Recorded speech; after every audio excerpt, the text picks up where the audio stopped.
Thanks for joining us. This is Notepad. I'm your host, Ibrahim Sani. Let's take a look into some of the conversations revolving around data security. We all know this is a critical area to look at.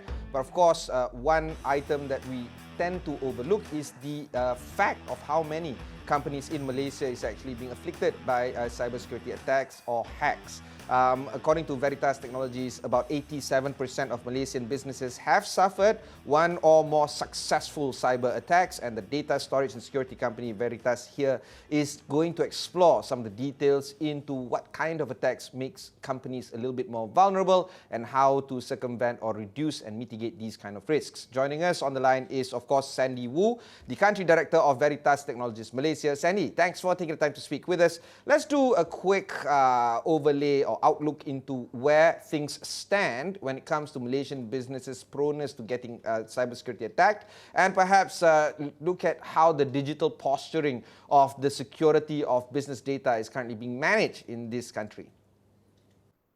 Thank you, Ibrahim, for having me.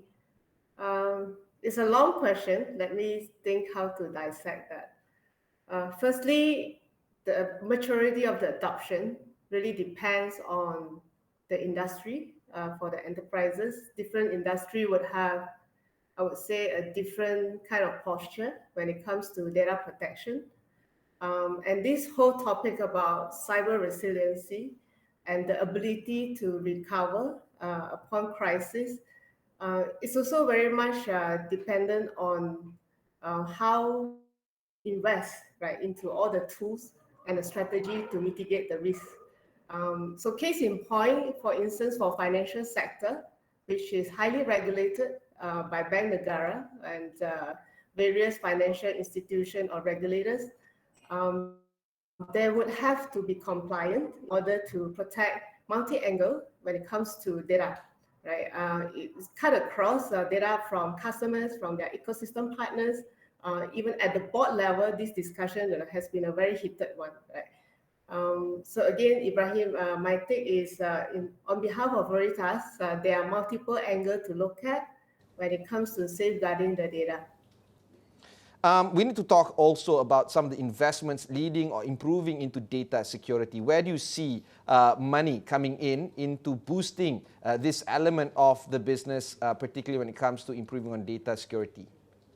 Yes, indeed, right. And since there's so many different high-profile breaches that's happening, and the inability to recover and get back up, when you are being attacked by various form of I would say cyber threats, right? The ransomware, it can be things like a denial of services that's launched by malwares, for example. It is only rational and logical for businesses to be able to really look at the data protection strategy. And when I talk about data protection, it can be from multiple angles, right? It can be protecting the network infrastructure that is hosting all the various data. It can be from the angle of protecting the databases, the operating systems. Or today, we have a lot more businesses that is running their business on the cloud, right? So cloud is another area and a different kind of a strategy to be deployed, right, when it comes to safeguarding the data. Sandy, more and more item moves into cloud, but we know also that there are huge cloud players from AWS to Alibaba Cloud to many others in that space. But of course, not many businesses can actually subscribe to these kind of services. They move to other cloud providers. And we need to also look at the security costs associated with this. Should companies think more about spending or investing more into security in cloud? But absolutely not. I always think that there's a misconception that whenever you put a data on a cloud, is 100% secure and safeguarded. In fact, if we look at all the various contracts or contractual obligations from the cloud providers, the data security or the data protection is always a shared responsibilities, right? So the notion of the shared responsibility is something that we want to educate the market in general to relook at, what are the risks right, in the event that the data has been breached, or there are cases or incidents like ransomware, right? Are you able to get back up the business, right, and to be able to serve your customers, right, when such an event occurs?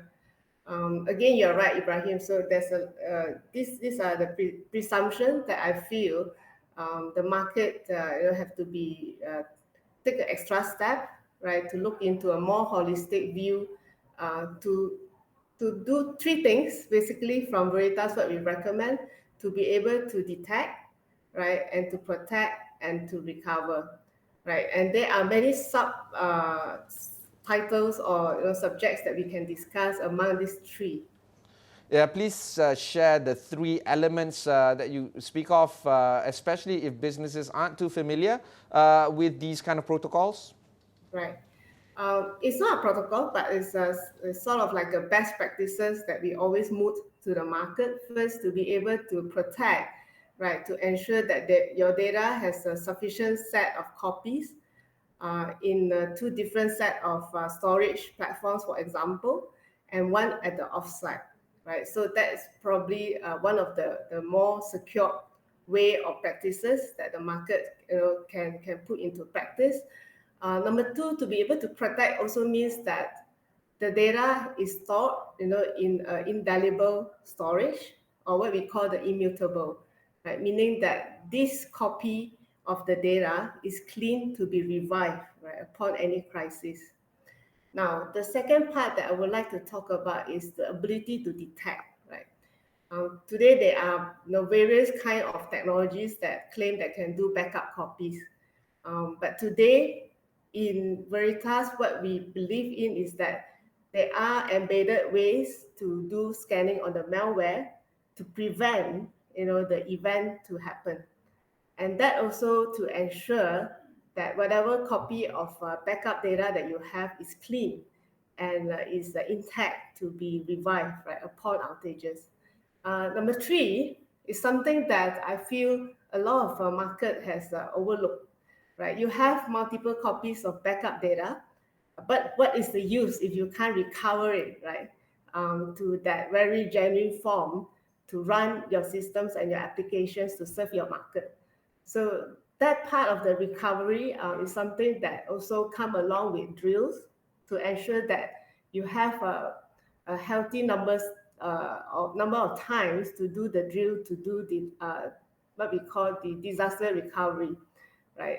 So those are the overarching three areas that we look at as a form of recommendation to the market. Okay, all right.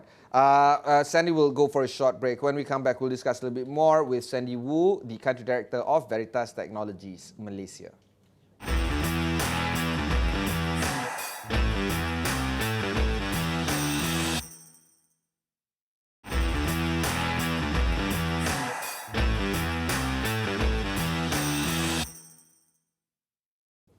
Thanks for staying on with us. Joining us on the line is Sandy Wu of Veritas. Let's take a look into some of the proper protocols in the case of an attack and the significance of recovery for businesses to think about when it comes to cybersecurity. Sandy.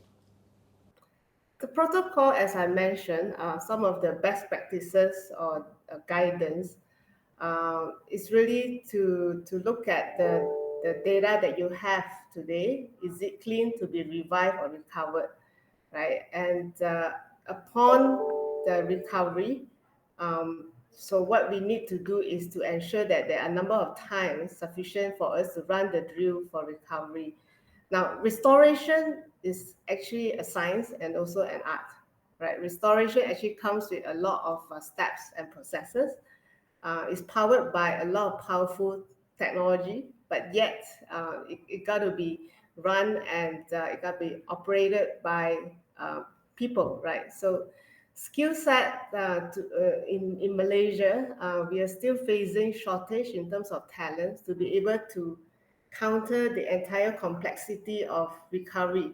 Just imagine today you have data that is running on the edge, right, on the various devices, on your data center on-prem and way up to the cloud platform, right?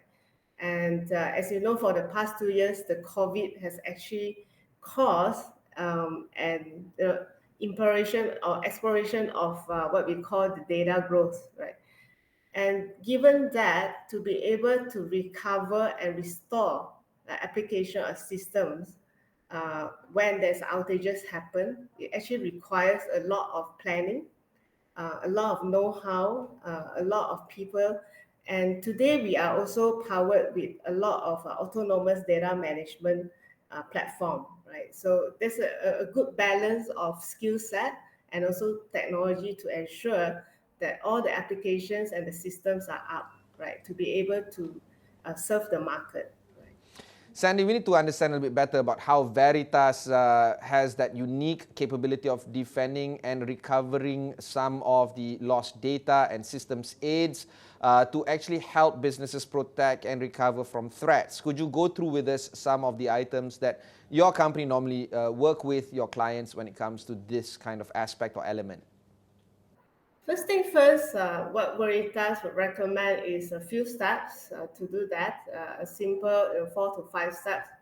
First is to understand where is your data and how do you govern your data today, what kind of architecture, where is it hosted, what are the growth of the workload that you're looking at. And this require a first hand of the profiling of the architecture that you have, and also what we call the blueprint, right, of your digital so-called platform. And that also requires a lot of validation of the current practices, and also to understand where are the risk areas, or what we call the loopholes of your data, and how can it be possible to be attacked, right, for example. So the profiling is something that is very important. And before we go into the planning and to understand, what are the upcoming cyber threats, right, that's going to put your data at risk. Again, as I mentioned, today the data is being hosted and restored into multiple platforms, right? It has become a very complex process to be able to have the visibility on where they are, and how is it being managed, and how often is being duplicated, for example, right?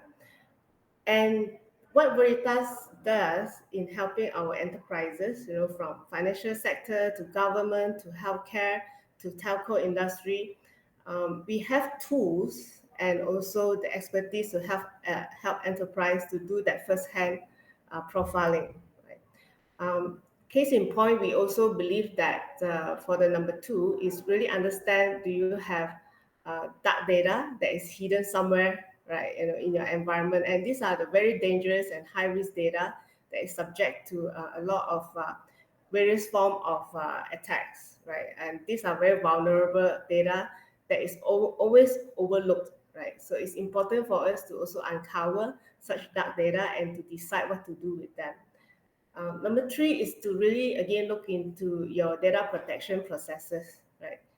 What are the technologies being deployed, right? Are there sufficient ways to operate, or are there ways that we can also automate, right? Some of the backup and data protection drills. Number four is really looking into the ability to recover during crisis, right? When you face outages, how fast can you get back up the business? Again, I was talking about how can you, get the right people and the skill set to drive DR, what we call the disaster recovery. So the number of drills to do that is always more than 2 per year as recommended, but again, it's up to the business to prioritize on that. Yes. What would be some of the costs involved then? Because not many small businesses, for instance, can afford this. In fact, medium-sized enterprises will also think twice in terms of investing or doubling down more. Is this cost beyond the reach of small and medium-sized enterprises? That's a good question. Okay, so for SMI, SME, or what we call the commercial sector, there are ways to do that. Typically, these are the businesses that would not have a dedicated team of technology people or team, right, to look into it. But there are various options of managed service providers out there that charge like per consumptive basis, right? So for SMI, SME, so fret not. There's always a way to do this. And you're right, Ibrahim. So even the SMI, SMEs are not spared, right, from all these cyber threats because they face a lot of struggles and challenges, in understanding where their data is, right, and how to upkeep and safeguard the data. Okay. All right, Sandy, one more short break. When we come back, we'll discuss a little bit more with Sandy Wu of Veritas Technologies.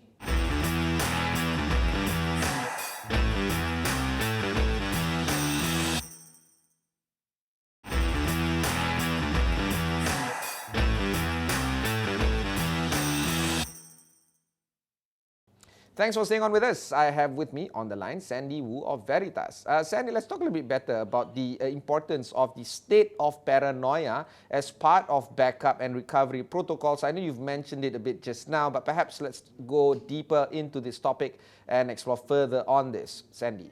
Yeah, I spoke a bit about being paranoid, right? It's the right principle. Apart from adopting, in the industry term what we call the zero trust paradigm, when it comes to safeguarding your data, which is running, in your application and systems, in that ultimate intent to serve your customers, right? So customer experience and also the company's reputation, right? The goodwill, the branding, is what govern all these requirements to be able to drive for the data protection itself.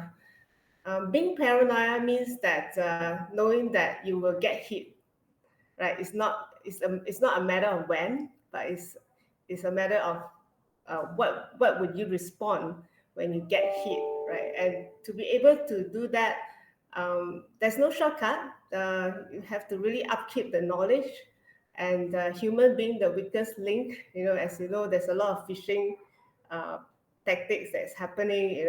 And even me myself, sometimes I can't really differentiate whether this is the real or the genuine email that is coming from my bank, for example, right? Again, it's really the market awareness. And on behalf of Veritas, we always believe that the more we talk about it, the more we share as a community, is the only way to protect ourselves, right, from all these cyber threats, right? And it's getting more sophisticated.